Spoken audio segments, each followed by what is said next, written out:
এবং সেই পরকীয়ার সাথে যুক্ত হয়, সেই ছেলেকে বিয়ে করতে চায়। এখন যে নারীরা এই পরকীয়ার সাথে যুক্ত থাকে, শুধু ছেলে না, নারীরাও আছে, নারীদের জন্য কি কোনো আইন আছে?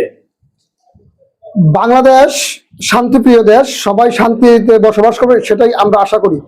পেনাল কোডের 495 ধারায় যে কথাটা বলা আছে যে বেবিচার, যেটা পরকীয়া হচ্ছে অন্যের স্ত্রীর সাথে, অন্যের বিবাহিত স্ত্রীর সাথে অবৈধ কোনো ইন্টারকোর্স মিলনকেই সাধারণত পরকীয়া হিসেবে বা কথা বলা বা রঙ্গরসাত্মক যে আলোচনা সমালোচনা বা তার নিয়ে যে স্বপ্ন দেখা, মানে আনন্দ ফুর্তির স্বপ্ন দেখাকেই সাধারণত পরকীয়া হিসেবে ধরা হয়।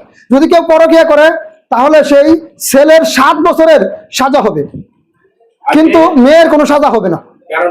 কারণ হচ্ছে মেয়েরা আপনি কেন তার কাছে গেছেন সেটাই, এটা আইনের এই একটু পার্থক্য। মেয়েদের কোনো শাস্তি না, মেয়েদের কোনো সাজা নাই। এটা কোনো কথা? তাহলে তো মেয়েরা তো আরো অপরাধ করতে আরো উৎসাহিত করা হবে।